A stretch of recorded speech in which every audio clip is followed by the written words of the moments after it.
The Magic Show is brought to you by StarCityGames.com, and check this out. On Saturday, September 6th, Your Move Games will host the first ever 5K Magic Day in Boston, Massachusetts. This event is open to all players and is expected to be huge, so mark your calendars and they'll see you in Boston. Hi, this is Adrian Sullivan. Welcome to the Magic Show. And when you rush, I'll call your name like Harvard Square holds all in name. And don't you know I'll be your badger?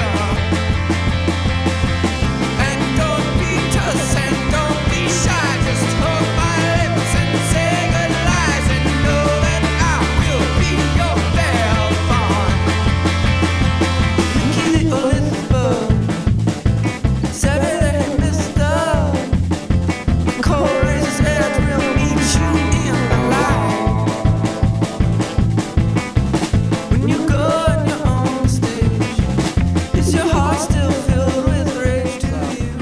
funnest tournaments of the year.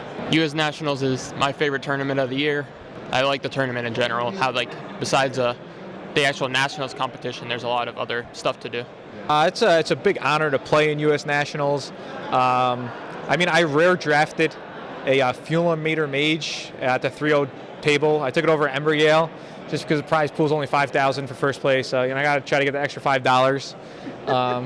It's the last tournament I'm qualified for, so it means a lot to me. I really want to be national champion.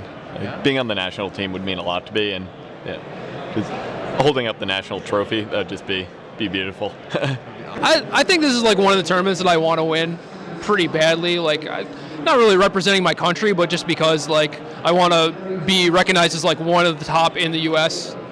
That's about it. Honestly, it feels like a big PTQ. I'd like to help it be more than just a glorified Grand Prix, but at the end of the day, it really is a lot like a Grand Prix, you know? U.S. Nationals is a lot of fun. I was not planning on coming this year, but I had to talk to my girlfriend, and I said, listen, 3 years ago, I would have, been going to regionals and actually driving just to qualify for this thing and doing all this stuff, and now I'm just qualified on pro level, and it's just something that I'd feel guilty if I didn't come to, but it's so much fun. You just get to hang out with your friends. It's a much more relaxed environment than the Pro Tour. It's still competitive. You get to play with a lot of great players who just haven't broken into the Pro Tour yet, and you get to see a lot of interesting stuff too, because a lot of players are a lot more willing to play with sneaky, crazy tech at Nationals than they would be, say, at a Pro Tour or Worlds.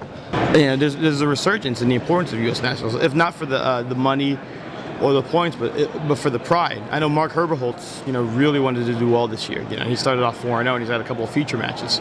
So maybe there's a resurgence in American Magic, and maybe it begins at Nationals. It means a lot to me, but for different reasons than most. I've been playing U.S. Nationals since it was at Origins in the summer, and it was a convention, and there was a Pro Tour with it. it was way back in the day, and it was just a different feeling. I was 13, 14, all our friends were here. We would stay for the whole week, and everybody stayed in the same, we weren't old enough to drink, so nobody did anything but play Magic the whole weekend. It was Magic summer camp. We all just hung out, and it was just the camaraderie. It was just so much. It was so fun. It was the most fun time of the year for me because all your friends were there. Whereas when you had Pro Tours, some were there, some weren't. Some people got busted and left early. But in Nationals, everybody was there for the duration. Everybody was having fun. I've been talking a lot about this to friends of mine right now. The people I'm living with at language school or whatever. They're like, "Why are you got to miss class to go to U.S. Nats? You're playing this card game, Magic." Explain to me. Well, since 1998, I've wanted to be the U.S. national champ. I know the payout isn't what it used to be. It never really had pro points, but it used to be the premier tournament, and it's not anymore. But that doesn't bother me. There's a lot of internal significance to being the national champion. To say for a year at least that you were the best in the country at something.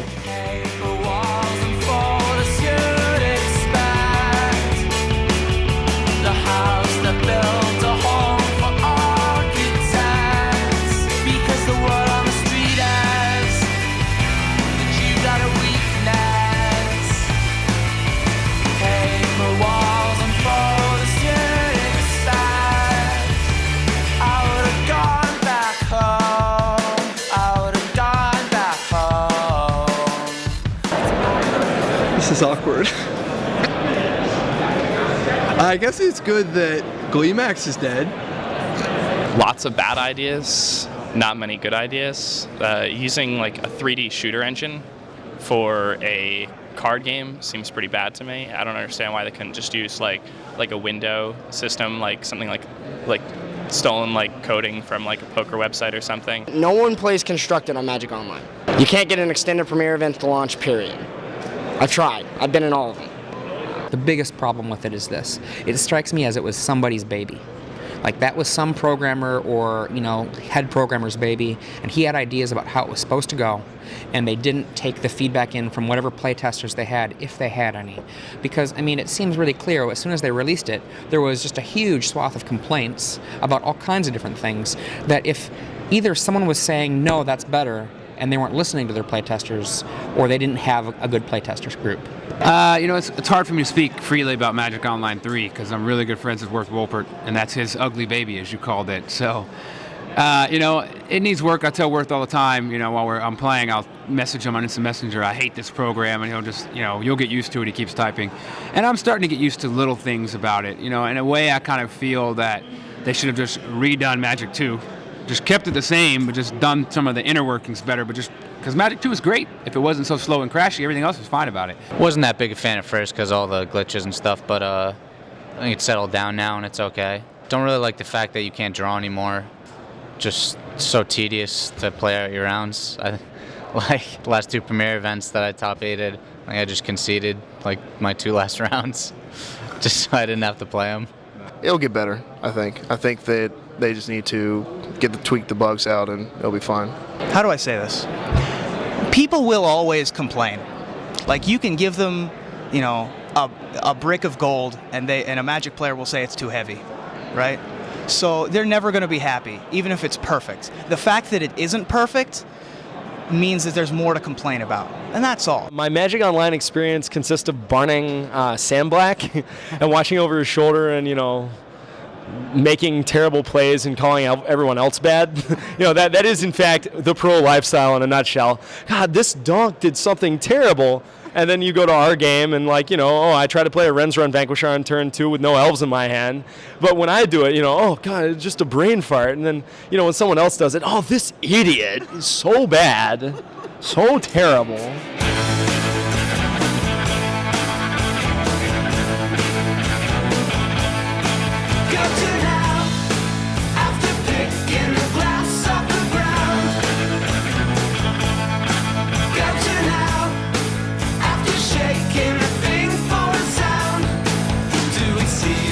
Clock makes you do, but I won't let this happen to you.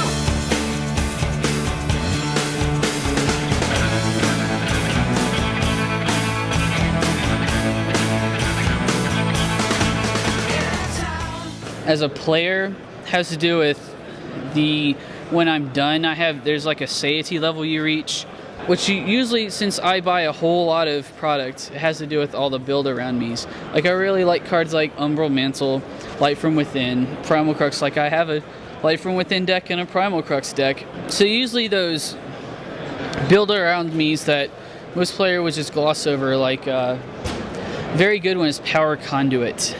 Those are the kind of cards that I latch onto because I own thousands and thousands of cards. So the cards that say like this tiny, tiny little percent of your cards that you weren't playing with before, like your Dawn Elementals perhaps, now you have a reason to play with them. So those are my favorite things. That's why I like Chroma so much.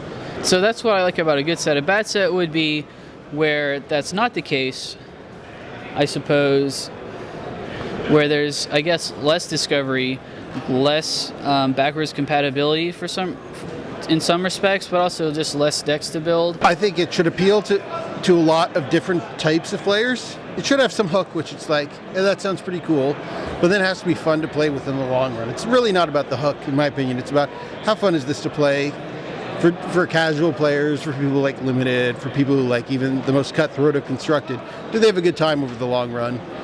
And if all the games play out the same, it's not so much fun. If there's a lot of variety of play, different decks you can build, it's pretty fun, I think. There have to be a lot of options for Limited, I think. I don't really like drafting the same decks over and over and over. And for Constructed, I just like there to not be a Bitter Blossom, so you can play any deck you want. For me, if that's fun to draft, it's great. If it doesn't just absolutely ruin Constructed, it's pretty good.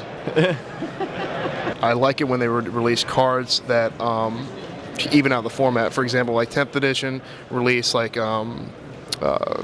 Hercule's Recall and Hate and Shatterstorm to fix the extended metagame. And when Wizards releases new sets, they need to add two things. They need to add win conditions, and they need to add things that level out the format. I think a set is good when you can play a lot of decks in a format, and it's bad when a format is defined by like one or two decks. I was talking to Tom Lapille about this a little bit, and I told him that I wanted teachings to be good, and he said that wasn't good for Magic, and I said that I didn't care. So I mean, like, what I think is good for a set would be like for me to have a good control deck, but for everyone else probably not the same. So I guess I'm in the minority. I like the power of the uncommons and commons.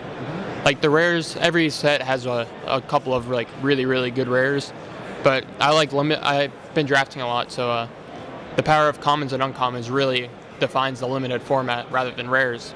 So that's what I think defines a Magic set. There are several important things. Number one, I don't think there's like a threshold of tournament viable cards that a set needs to have. I do think that it needs to make an impact on its relevant formats. Like it's going to be hard to impact Extended. It's clearly going to be very hard to impact Type 1. But like if you add a set to Standard and everything remains the same, I think that's problematic. I think that every set needs to do something slightly new. Now that's a tremendous burden to shoulder upon the designers. I mean, people are always like, oh, when in Magic they're going to run out of ideas. But so far they haven't really disappointed us, Mercadian Mask notwithstanding. And man, playing back then was the worst Magic of all time.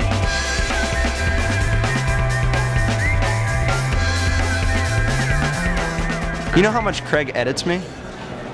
Like, really? He wouldn't let me. I had this badass new cheating article to come out a couple weeks ago. He didn't let me air it. It was sad. It's legit. It teaches you how to cheat. Like, these cheats were much better than the last ones I had. 5 minute cheat. Yeah, I mean, you can stand up during the match to look at your opponent's hand. I went into, how to pile shuffle a little bit better so that you can skew your draws. The free peek at the beginning of the game. Normally, whenever you touch your deck, it's like, why is my opponent touching my deck? The only time that's, doesn't really set off a caution in your head is the beginning of the game when you offer to cut and stuff. So when you draw your 7, everybody repositions their deck when they set it down, So you do that, and you can do this little palm trick where you can flip it up and look at it and look at the top card, so you get an extra 8-card opener, I call it. Giving it up, don't mind. Giving it up, but don't mind. Every last drop, little bit. Giving it up, don't mind. Giving it up, but don't mind. Like, I actually rebuilt my collection by the Future Sight game. I don't know if you guys are familiar with the Future Sight game. No. The way the Future Sight game works, and you can't do it anymore. It lost a little bit of its value to do it. But for a long time, what I would do is I would just open up packs of Future Sight. And that was sort of what I did for a living. I would go places, I would get Future Sight, and I would open them all up and sell them back. I would go to stores, buy Future Sight if I had to, trade cards from Future Sight to get Future Sight, because for some reason the math is all screwy. Be like, Tarmogoyf? Sure! Wait, 3 Tarmogoyfs? 3 Tarmogoyfs equals 2 boxes of Future Sight? Open up the 2 boxes of Future Sight and get so many Vensers, River of Tears, Grove of the Burnwells. I mean, it's ridiculous. So I just opened up Future Sight for a while, and every time I would trade people draft sets, if they want a draft set or whatever's current, I'd be like, just trade me Future Sight straight up. And I just kept plowing back the earnings, and now I'm just retired, living off the wealth I've established as a result of opening packs of Future Sight. Morning Tide is the new Future Sight. Is it really? Have you opened a pack of Morning Tide lately? Literally 50% of them contain Bitter Blossom, and the other half contain Chameleon Colossus. Or Mutavault. No, I never opened Mutavault. I'm just kidding. I get a foil one in the pack in the back.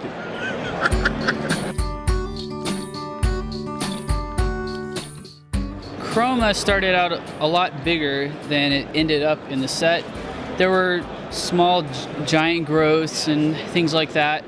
Some burn spells that were more Chroma based. And it slowly, we had lots of them. And exactly in design is the fun cards percolate to the top. So you have cards like Heartlash Cinder, made it all the way through as is. His name was Lava Boy. And then all the cool rares came up, like Light from Within and Primal Crux. All those cards ended up making it all the way to print. Inside, my favorite card is Light from Within because it helps the little guys be bigger and it helps the huge guys be Titanic. So I really like how if things scale with the fatties. I always like the fatties.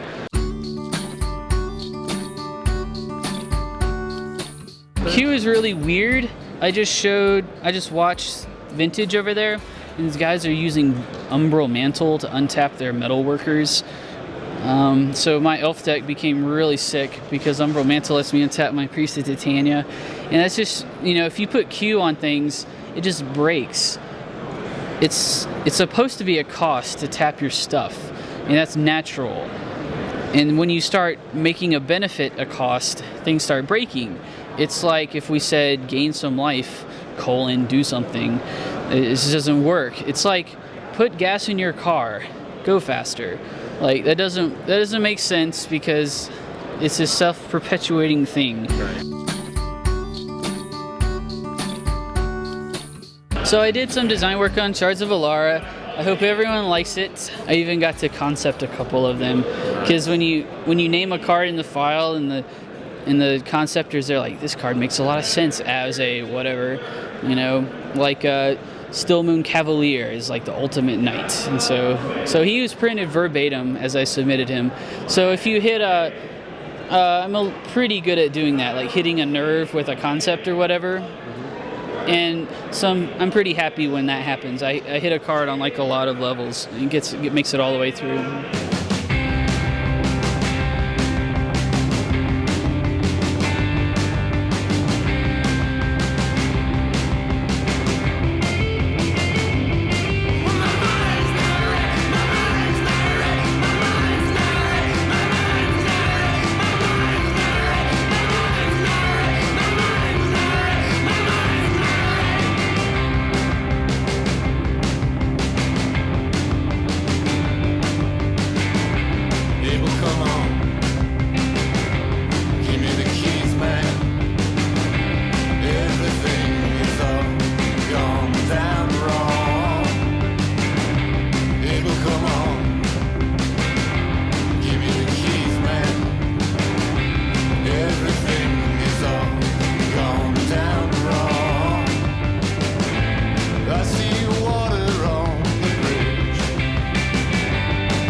And we have a winner, ladies and gentlemen, and the big trophy to the man with the hat, your winner, the 2008 National Champion, Michael Jacobs!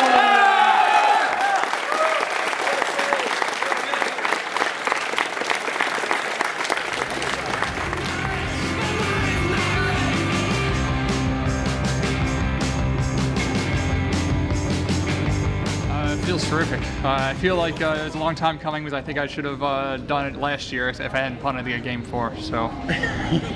So you redeemed yourself. I redeemed myself, yeah.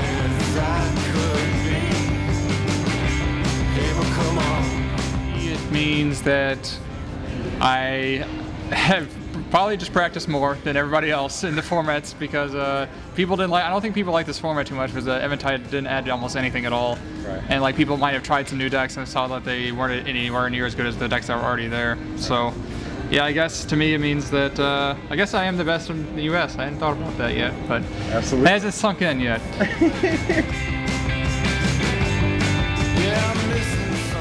Mark Panek doesn't really do a whole lot in the format. There's like Lana Royals and that's it to kill. And smart players like myself, we don't play Figure of Destiny on turn 1 when we know our opponent is a Fomog Fanatic. And that's how I won my in my semifinal match. I didn't play at turn 1. Like if you ever mulligan Manage the Scroll is insane because it gives you an out to in case you hit a bad draw or you're mana flooded or something. And like Mag Fanatic just is never inspiring. Like other than turn 1, even not turn 1 on the draw sometimes it's not even any good.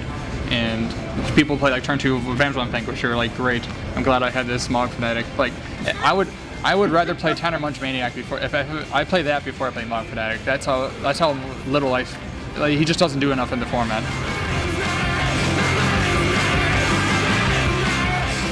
I think the only change I would make was I would put another kill to Megaliths and take out a Snow-Covered Mountain, and that would be the only change. The sideboard's absolutely awful. I kind of just threw it together before I came here, and like there should be mana barbs in the sideboard. I just forgot to bring them.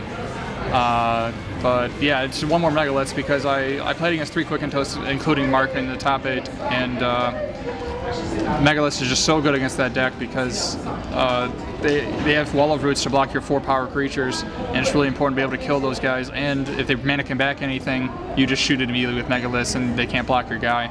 And the Kitchen Finks is a 2/1 after they chump block your Gouge or your Figure Destiny. It's really important to kill that guy when he comes back into play too.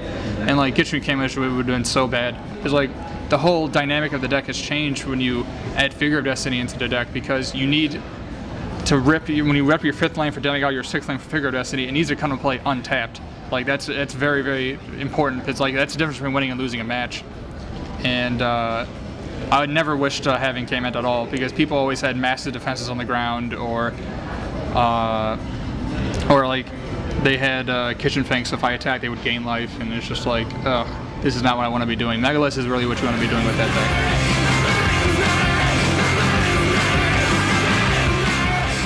I work at a hobby store, so I'm very fortunate, and I also judge Friday Night Magic there, so I was able to watch a lot of standard tournaments, and like my friend Josh Ladika even played the mono red deck in a few of them, and tried different builds. Like he had Countryside Crusher in one of them, and we were just switching around the 3 drops. We didn't know whether Ashmore Garter was good enough, and it really helps to tune your deck when you have so much information to go back on, other than just like playtesting. Like playtesting, it's like, you know, stock decks doesn't help a whole lot, but when you're playing, it's a lot of different opponents with different sideboarding strategies and stuff. You get a lot better feel for your deck. And I was also very, very even more fortunate that on Magic Online 3 they had a beta for Eventide, and they gave you a player set of the whole format. So I was able to playtest Mono Red on there before Nationals.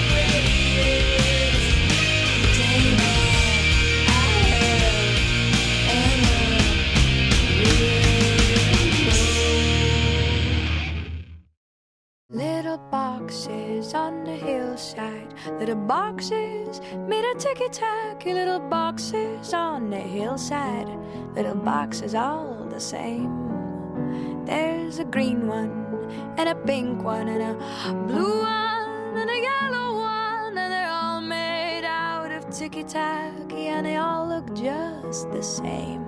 You really sneak up on people. Like if you gave like little brochures or little pamphlets to hand out before you ask questions and stuff, give people the time to think about it, you get a lot better answers. I bet I would. Like at all these pre-releases and stuff, you have, I don't like that card. That card sucks. You know, like, you can only hear that so many times before you just want to shoot yourself. Are you saying that my pre-release articles make you want to shoot yourself? Yeah, your pre-release videos, yeah. It's hard to call what you do an article. And they're all made out of ticky-tacky, and they all look just the same.